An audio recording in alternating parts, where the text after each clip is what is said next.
He thought he was playing me. But the real bet was his life. My marriage was like my Mazda. It ran, but made weird noises, and I kept telling myself I'd fix it tomorrow. The thing is, tomorrow never comes when you're working 60-hour weeks detailing cars for people who make more in a month than you see all year. I'm Nick Halperin, 44 years old, and I've got hands that smell permanently of car wax and a mouth that gets me in trouble. My wife Renee always said I was too sarcastic for my own good. Turns out she was right about that, at least. It started on a Tuesday in March. I was buffing the hood of some lawyer's BMW when Renee called, her voice all breathless and excited like she'd just won the lottery. "Nick, honey, I need to talk to you about something important tonight. Can you be home by 7? I glanced at my watch. It was already 5:30, and I had 2 more cars to finish. "What's this about, Ree?" "Just be there, okay? It's good news, I promise." Good news, right. In my experience, when your wife of 15 years calls to announce good news, you're about to get screwed harder than a stripped bolt. I finished up the cars and drove home to our little ranch house on Maple Street. Nothing fancy, but it was ours, or so I thought. The mortgage was in both our names, same as everything else we'd built together since we were kids. Renee had the dining room table set with our good china, the stuff we only used for Christmas and her mother's visits. She'd even lit candles. My first thought was that she was pregnant, which would have been a miracle considering we hadn't had love in 3 months. "Sit down, Nick. I made your favorite, meatloaf and mashed potatoes." I sat, suspicious as heck. Renee hadn't cooked my favorite anything in years. She was all about quinoa and kale these days, part of her new lifestyle that started when she expanded the nail salon. "Okay, what's going on? You're acting weird." She took a deep breath, and I could see her hands shaking slightly as she reached for her wine glass. "I've been doing a lot of thinking lately about us, about our future." Here it comes, I thought. The speech. Every married guy knows the speech. It starts with thinking about us and ends with you sleeping on your buddy's couch. I've grown a lot over the past year, Nick.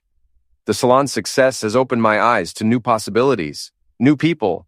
I've realized that we want different things, such as, I want more. I want to travel, to experience life. I want to be with someone who shares my ambitions. I set down my fork. The meatloaf suddenly tasted like cardboard. "And I don't share your ambitions? You're a good man, Nick, but you're content to stay in the same place forever. I need someone who can grow with me." "Someone like who?" She smiled then, and it was the cruelest smile I'd ever seen. "Like Eric. Eric Sloan, my best friend since high school. The guy who'd been my best man, who came over every Sunday to watch football and drink beer. The guy I'd lent money to when his car lot was struggling, who I'd covered for when he cheated on his ex-wife." Eric Sloan? "We've been seeing each other for 6 months, Nick. I'm sorry you had to find out this way, but we're in love. I'm leaving you." I sat there for a moment, letting it sink in. My wife of 15 years was dumping me for my best friend. It was like a bad country song, except the dog hadn't run away yet. 6 months, I said slowly. "So all those late nights at the salon?" "I was with Eric. We tried to fight it, Nick, but some things are just meant to be." I looked at her sitting there in her designer dress. When had she started wearing designer dresses? With her freshly done hair and her manicured nails, and I felt something cold settle in my chest.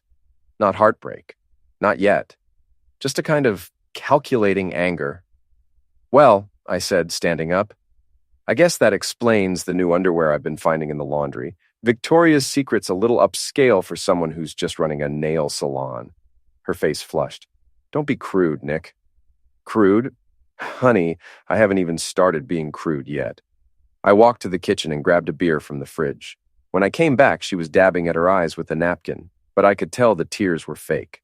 Renee had always been a terrible actress. "I want you to know this wasn't easy for me," she said.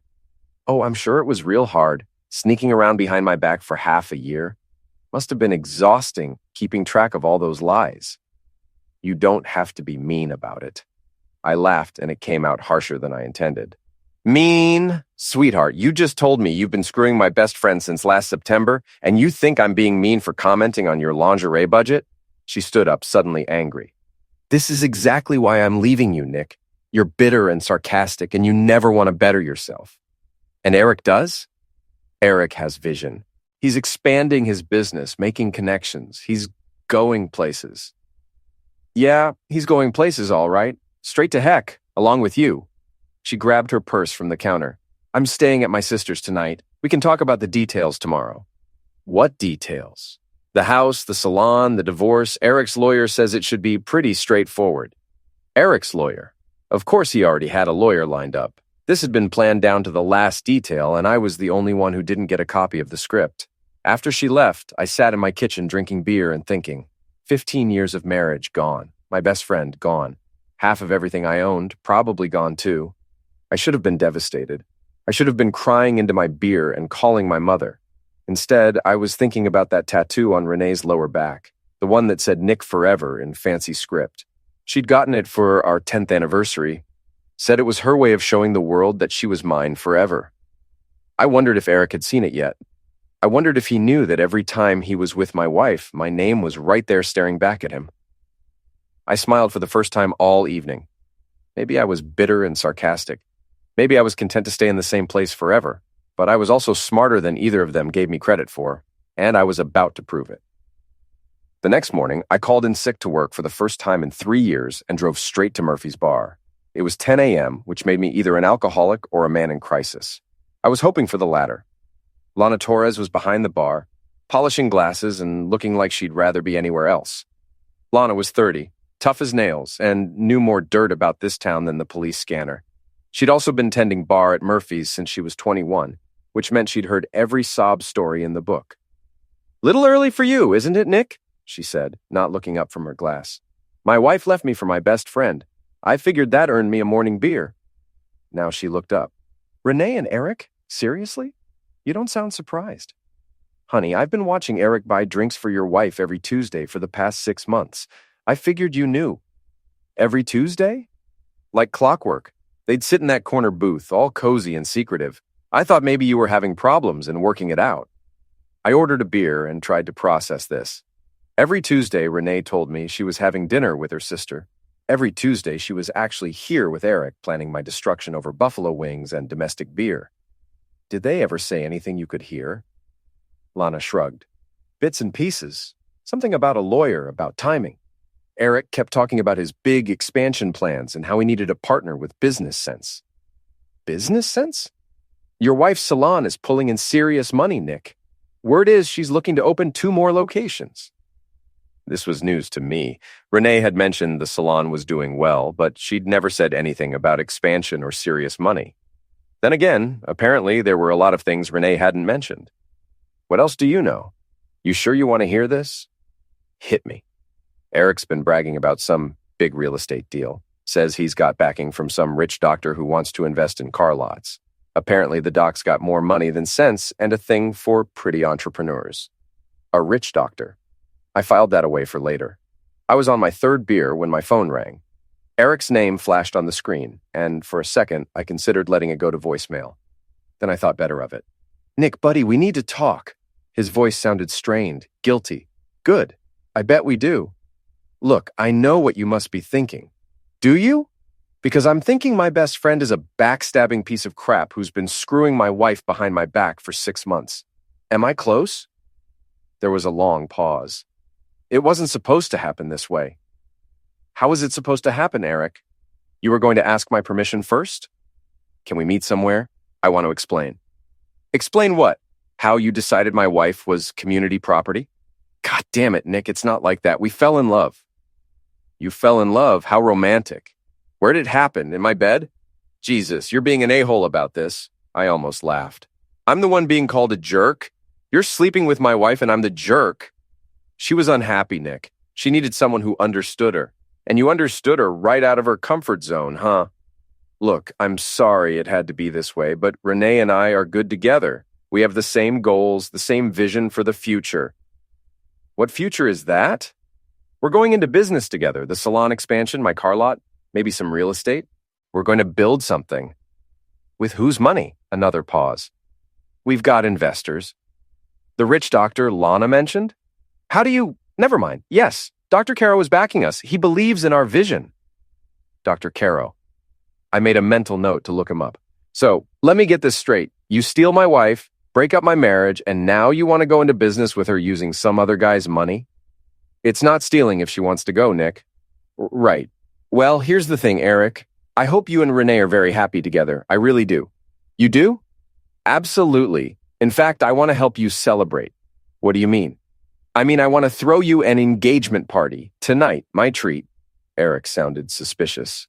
Why would you do that? Because I'm a bigger man than you are, apparently. Because I want to wish you both well publicly, so there's no hard feelings. It was complete BS, of course, but Eric had always been vain enough to believe people actually liked him, and stupid enough to think I'd roll over and play dead. I don't know, Nick. Maybe we should wait. Come on, Eric. You said you're in love. You said you have the same vision. Prove it. Bring Renee to Murphy's tonight at 8. I'll buy drinks for the house and we'll make it official. I could practically hear him thinking it over.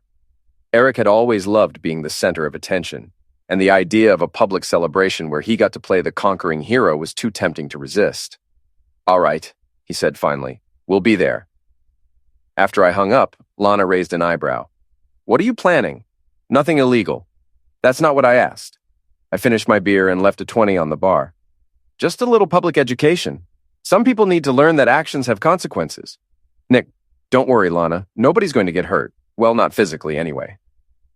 I spent the rest of the day making phone calls and arrangements. By 7:30, Murphy's was packed with people who knew me, Renee, and Eric. Word had gotten around that something big was happening, and in a town like ours, that was better than cable TV. Renee and Eric showed up right on time, looking nervous but trying to play it cool. Renee had dressed up for the occasion, a tight black dress that showed off her figure and probably cost more than I made in a week. Eric was wearing his best suit and a crap-eating grin. I stood up as they entered and raised my beer. Ladies and gentlemen, I want to make a toast to my soon-to-be ex-wife Renee and my former best friend Eric. The bar went quiet. You could have heard a pin drop. These two lovebirds have been carrying on behind my back for 6 months, and now they've decided to make it official. They're in love, they're going into business together, and they're going to build a beautiful future. Renee's face was turning red. Eric looked like he wanted to run. But before they ride off into the sunset, I continued, I thought Eric should know something about his new bride-to-be. I pulled out my phone and opened the photo gallery. With a few quick taps, I airdropped a picture to Eric's phone. It was a photo of Renee's lower back tattoo, the one that said Nick Forever in flowing script. Eric's phone buzzed. He looked down at it, and his face went white. You see, Eric, I said loudly enough for everyone to hear. Renee's got my name tattooed on her ass. Permanently. So every time you're with her, you'll be staring at a reminder of who was there first. The bar erupted. People were laughing, gasping, pulling out their phones to record. Eric stared at the photo, then at Renee, then back at the photo. Is this real? He asked her. Renee looked like she wanted to disappear. Eric, I can explain. Is this real? He repeated, his voice getting louder. I got it years ago. I was going to have it removed. You've got his name tattooed on your body and you didn't tell me? It's not a big deal. Not a big deal. Eric's voice cracked. I've been sleeping with you for 6 months, and you never mentioned that you've got your husband's name permanently inked on your skin? The crowd was eating it up. Phones were recording. People were whispering and pointing. This was going to be all over social media within the hour. Eric stood up abruptly, his chair scraping against the floor. You know what, Renee? I think I need to reconsider this whole thing. Eric, wait. But he was already walking toward the door, pushing through the crowd of onlookers. Renee tried to follow him, but he turned around and held up a hand. Don't, he said. Just don't. I need time to think. After they left, the bar slowly returned to normal, but I could feel people looking at me differently. Some with sympathy, some with amusement, some with a new kind of respect. Lana came over and sat down next to me. That was cold, Nick. That was justice. What happens now? I smiled and ordered another beer. Now things get interesting. The next morning, I woke up to 17 missed calls from Renee and a text message that simply said, "We need to talk. Now." I deleted the text and went to work. Let her sweat for a while, but she was waiting for me when I got home that evening, sitting in her car in my driveway like some kind of stalker. I parked my truck and walked over to her window. What do you want, Renee? What I want is for you to stop acting like a child and talk to me like an adult. I'm not the one who was sneaking around for 6 months. She got out of the car and I could see she'd been crying. Her makeup was smudged and her hair wasn't perfect for once. You humiliated me last night. You humiliated yourself. I just provided the audience. Eric won't return my calls. Gee, I wonder why. This is your fault, Nick. You sabotaged us. I laughed. I sabotaged you? Honey, I just shared some information. If Eric can't handle the fact that you've got my name tattooed on your body, that's between you and him. You're enjoying this. A little bit, yeah. She stepped closer, and for a moment I thought she might try to hit me. Instead, she just looked tired. What do you want? She asked. What do I want? I want my wife back. I want my best friend back. I want the last 6 months to have never happened. But since I can't have any of that, I'll settle for making sure you don't get to just walk away from this without consequences. What kind of consequences? The legal kind, the financial kind, the social kind. Take your pick. Her face hardened. Fine. If that's how you want to play it, we'll play it that way. But you're not going to come out of this clean, Nick. I know things about you, too. Such as the cash jobs you do on weekends, the ones you don't report to the IRS. I shrugged. Good luck proving that. I don't have to prove it, I just have to report it. After she left, I called the one person I knew would give me straight advice, John Kowalski, my dad's old partner on the police force. John had retired 5 years ago, but he still had connections and a nose for trouble. Nick, I heard about what happened at Murphy's. Heck of a thing. It gets worse, John. Renee's threatening to report me to the IRS for side jobs. Are you doing side jobs? Some. Nothing major, just cash work on weekends. How much we talking about? Maybe $5,000 a year, unreported. John whistled. That's not nothing, but it's not worth going to war over either. What else is going on? I told him about Eric, about the mysterious Dr. Caro, about the business plans and the money. John listened without interrupting, which was one of the things I'd always liked about him. You want my advice? He said when I finished. Shoot. Forget the revenge fantasy. File for divorce, split everything 50-50, and move on with your life. That's it? That's it. You're 44 years old, Nick. You've got time to start over. Don't waste it trying to get even with people who aren't worth your energy. It was good advice. Sensible advice. The kind of advice a smart man would take. I ignored it completely. Instead, I spent the next week doing research. I looked up Dr. Matthew Caro and found out he was a plastic surgeon with a practice downtown. Married, 2 kids, big house in the suburbs. His wife was on the charity circuit, and they were regular fixtures in the society pages. I also found out that Dr. Caro had been sued twice in the past 3 years for malpractice. Both cases settled out of court. There were rumors online about him trading surgical procedures for inappropriate personal favors, but nothing proven. On Friday night, I followed Renee. She told me she was going to her sister's house, but instead she drove to a high-rise condo building downtown. I parked across the street and watched her go inside. 20 minutes later, a silver Mercedes pulled up.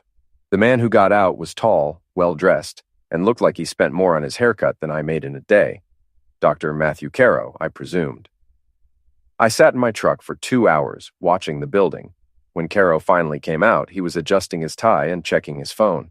Renee followed him a few minutes later, looking like she'd just been thoroughly satisfied. So Eric was out of the picture, but Dr. Caro was still in it. Renee had moved on to her backup plan without missing a beat. I followed Caro home to his mansion in Brookfield Estates. His wife's BMW was in the driveway, along with 2 smaller cars that probably belonged to his kids. The perfect family man, except for the part where he was screwing other men's wives in his downtown love nest. The next morning, I called Lana and asked her to meet me for coffee. You look like heck, she said when she saw me. I feel like heck, but I've got a plan. I'm afraid to ask. Renee's moved on from Eric to some rich doctor, married guy with a family and a reputation to protect. And I think it's time his wife knew what her husband does in his spare time. Lana shook her head. Nick, that's dangerous territory. You start messing with people like that, they mess back. Let them try. I'm serious. Rich people have resources, lawyers, private investigators, connections. They can make your life very difficult. My life's already difficult. It can get worse. I knew she was right, but I was past caring. Renee had taken my marriage, my best friend, and my dignity. She was threatening to destroy me financially with the IRS thing, and now she was playing house with some rich a-hole who thought he could buy his way out of any consequences. It was time to show them all that some things couldn't be bought. I need your help, Lana. What kind of help? The kind where you use your bartender network to find out everything you can about Dr. Matthew Caro, his habits, his weaknesses, his secrets, everything. She studied my face for a long moment. You're really going to do this, aren't you? I'm really going to do this. Then God help us all. Lana came through like I knew she would. Within a week, she had a complete dossier on Dr. Matthew Caro, courtesy of bartenders, waitresses, and service workers all over the city. The service industry sees everything, and they talk to each other. Dr. Caro was a regular at several upscale bars and restaurants. He had a standing reservation every Wednesday at Romano's, where he entertained business associates, usually attractive women who weren't his wife. He drove too fast, tipped too little, and had a reputation for being handsy with female staff. More importantly, he had a weakness for gambling. Every other Friday, he played in a high-stakes poker game at a private club downtown. According to Lana's sources, he wasn't very good at it, but he kept playing anyway. The man's got an ego the size of Texas and impulse control issues, Lana reported. Classic rich boy syndrome. He's used to buying his way out of problems. What about his wife? Helen Caro, 45, comes from old money, very involved in charity work. Word is she's got a temper and doesn't tolerate disrespect. Perfect. Nick, I'm begging you to think about this. These people aren't like us. They don't fight fair. Neither do I, apparently. I spent the next few days planning. The key was to make it look accidental, like a series of unfortunate coincidences, rather than a coordinated attack. Rich people might have resources, but they also had reputations to protect. My first move was simple. I printed out photos of Renee entering and leaving the condo building, along with shots of Caro's Mercedes in the parking garage. Nothing illegal about taking pictures on a public street. Then I mailed them anonymously to Helen Caro. I didn't have to wait long for results. 2 days later, Lana called me at work. "Turn on Channel 7 News," she said. I found a TV in the break room and tuned in just in time to catch the tail end of a story about a domestic disturbance at a downtown condo building. The reporter was standing in front of the same high-rise where I'd followed Renee, and there were police cars in the background. Resulted in significant property damage, but no injuries. Police say the incident involved a dispute between a married couple, but no charges have been filed. The camera panned across the building's entrance, where I could see broken glass and what looked like the remains of a potted plant. My phone rang. It was Renee, and she was furious. "What did you do?" "I don't know what you're talking about." "Don't lie to me, Nick. Someone sent photos to Matt's wife. She showed up at the condo and went completely crazy." "That's terrible. Is everyone okay?" "She threw a lamp through the window. The police came." "Wow. Sounds like she has anger management issues." "This was you. I know it was you." "Renee, I've been working all day. I've got witnesses." "You're going to pay for this, Nick." "Matt is furious. He says you're going to be sorry you ever messed with him." "Is that a threat?" "It's a promise." She hung up, but I was smiling. Round 1 to me. Round 2 came 3 days later. I'd been doing some research on Dr. Caro's business practices, and I'd found something interesting. His clinic had been cited twice by the state medical board for improper record-keeping and questionable billing practices. Nothing major, but enough to suggest he was cutting corners. I also discovered that he was prescribing an unusual amount of pain medication, particularly to female patients. It might have been legitimate, but it was worth looking into. I made an anonymous call to the state medical board, suggesting they might want to audit Dr. Caro's prescription records. I didn't make any specific accusations, just expressed concern about potential irregularities. The audit notice arrived at his clinic the next day. Round 3 was more personal. I'd learned that Dr. Caro's teenage daughter was applying to colleges, and he'd been bragging at the country club about her acceptance to several prestigious schools. What he hadn't mentioned was that he'd made substantial donations to those schools right around the time his daughter applied. Again, nothing illegal, but it might be embarrassing if it became public knowledge, especially since he'd been very vocal in the local paper about the importance of merit-based admissions. I didn't have to do anything with this information. I just made sure that certain people knew I had it. By the end of the week, Dr. Caro was feeling the pressure. His wife had moved out, his medical practice was under scrutiny, and rumors were circulating about his personal life. He was also, according to Lana's sources, drinking heavily and making threats about that crazy bastard who's trying to ruin me. Which is when he made his first mistake. I was leaving work on Friday evening when a black SUV pulled up beside my truck. The window rolled down, and I found myself looking at a man I didn't recognize, big, muscular, with a kind of face that had been rearranged a few times. You Nick Halperin? Depends who's asking. I'm asking. Get in the car. I don't think so. He opened his door and started to get out. Wasn't a request. I looked around the parking lot. There were still a few people around, but not many. My boss had already left, and most of the other guys had gone home. What do you want? My employer wants to have a conversation with you.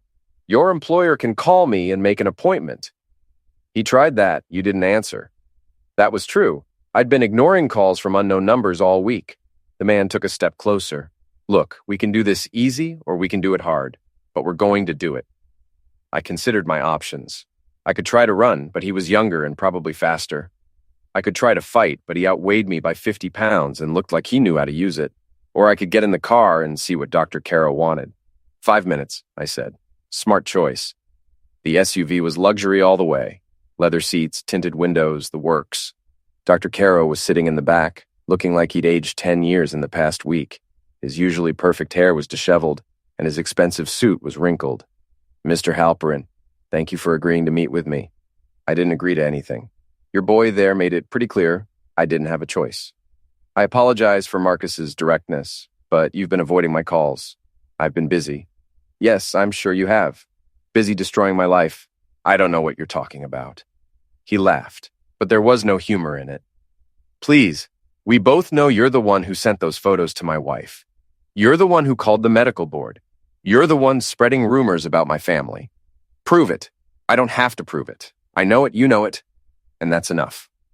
The SUV was moving through downtown traffic, but I couldn't see where we were going through the tinted windows. What do you want, Dr. Caro? I want you to stop. I want you to leave me alone, leave my family alone, and go back to your pathetic little life.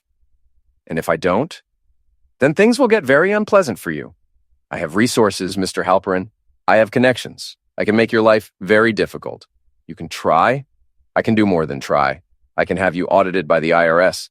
I can have your business license revoked. I can have you arrested for stalking and harassment. On what evidence? I'll manufacture evidence if I have to. Now we were getting somewhere. Are you threatening me, doctor? I'm promising you.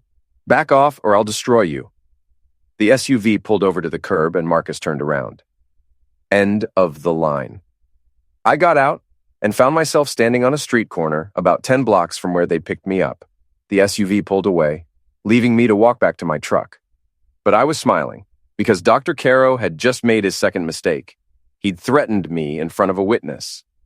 And I'd recorded every word of it on my phone. The recording of Dr. Caro's threats was gold, but I needed to be smart about how I used it. Going to the police would just be his word against mine, and rich doctors tend to have more credibility than unemployed car detailers. Instead, I decided to go public. I called the local newspaper and asked to speak to their investigative reporter. Her name was Sarah Chen, and she had a reputation for taking down corrupt officials and crooked businessmen. I've got a story for you, I told her. A prominent local doctor who's been using his position to prey on vulnerable women and who's now making threats to cover it up. I'm listening. I played her the recording of my conversation with Dr. Caro. I showed her the photos of him and Renee at the condo. I gave her copies of the medical board citations and the prescription records I'd obtained through public records requests. This is interesting, she said when I finished. But I'll need to verify everything independently, and I'll need more sources. I can get you sources. And I could. Lana's network had turned up 3 other women who'd had relationships with Dr. Caro, patients who'd been offered reduced rates on procedures in exchange for personal favors. None of them had been willing to go public before, but the recording of his threats changed their minds. It took 2 weeks, but Sarah Chen's story ran on the front page of the Sunday paper. Local doctor accused of inappropriate conduct makes threats to silence critics. The story had everything: the affairs, the questionable prescriptions, the medical board violations, and the recording of Dr. Caro threatening me. It was devastating. By Monday morning, Dr. Caro's medical practice had lost half its staff. By Tuesday, his wife had filed for divorce. By Wednesday, the state medical board had suspended his license pending a full investigation. But the best part came on Thursday, when I got a call from Eric. Nick, we need to talk. I thought we already talked. Not about Renee. About the business deal, the one with Dr. Caro. I'd almost forgotten about that. What about it? He was supposed to invest $200,000 in my car lot expansion. The contracts were already signed. And his assets are frozen pending the divorce proceedings. The deal's dead. I'm out the money I already spent on preparations, and I've got creditors calling every day. I tried to sound sympathetic. That's rough, Eric. I know you did this. I know you destroyed him to get back at me and Renee. That's a serious accusation. It's not an accusation. It's a fact. And now I'm going to lose everything because of your revenge fantasy. Maybe you should have thought about that before you decided to screw my wife. God damn it, Nick. No, Eric, you don't get to be angry. You don't get to be the victim here. You betrayed me, and now you're facing the consequences. Deal with it. I hung up on him, but I wasn't done yet, because there was still Renee to deal with. She'd been laying low since the newspaper story broke, probably hoping the whole thing would blow over. But I had one more card to play. I'd been doing some digging into her salon's finances, and I'd found some interesting discrepancies. She'd been reporting significantly less income than she was actually making, and she'd been paying several employees under the table to avoid payroll taxes. It wasn't a huge amount of money, but it was enough to get the attention of the state tax authority. And unlike the IRS, the state moved quickly on these things. I made another anonymous call, this time to the State Revenue Department. I provided them with copies of bank records, receipts, and employee statements that I'd obtained through various means. The audit notice arrived at Renee's salon the following week, but my real masterstroke was yet to come. I'd learned that Renee was planning to attend a charity gala at the Marriott downtown, a big society event where she could network with potential investors for her salon expansion. She'd bought a $1,000 dress for the occasion and had been talking it up on social media for weeks. What she didn't know was that Helen Caro, Dr. Caro's soon-to-be ex-wife, was also planning to attend. And Helen had seen the photos of Renee and her husband together. I made sure they'd be seated at tables right next to each other. The confrontation happened during the cocktail hour before dinner was even served. I wasn't there to see it, but according to the dozen people who recorded it on their phones, it was spectacular. Helen Caro walked up to Renee at the bar and threw a martini in her face, then started screaming about home-wrecking traitors and gold-digging opportunists. Renee tried to defend herself, but Helen was beyond reason. Security eventually broke it up, but not before both women had been thrown out of the hotel. The videos were all over social media within hours, and by the next morning, they'd been picked up by the local news stations. Renee's reputation was destroyed. Her salon lost most of its upscale clientele, her expansion plans fell through, and she became a pariah in the social circles she'd worked so hard to infiltrate. 3 months later, she filed for bankruptcy. Eric lost his car lot and had to take a job selling insurance. Dr. Caro's medical license was permanently revoked, and he moved to another state to start over. As for me, I kept my job detailing cars, kept my house, and kept my dignity. I never did get audited by the IRS. Renee's threats had been empty, just like everything else about her. I also started dating Lana, who turned out to be everything Renee wasn't. Honest, loyal, and smart enough to appreciate a man who knew how to fight back when cornered. 6 months after it all started, I was at Murphy's bar celebrating my birthday when Eric walked in. He looked terrible, thin, tired, defeated. He saw me and started to turn around, but I called out to him. "Eric, come here." He walked over reluctantly, like a man approaching his own execution. "Sit down," I said. "Let me buy you a drink." He sat, suspicious. "Why?"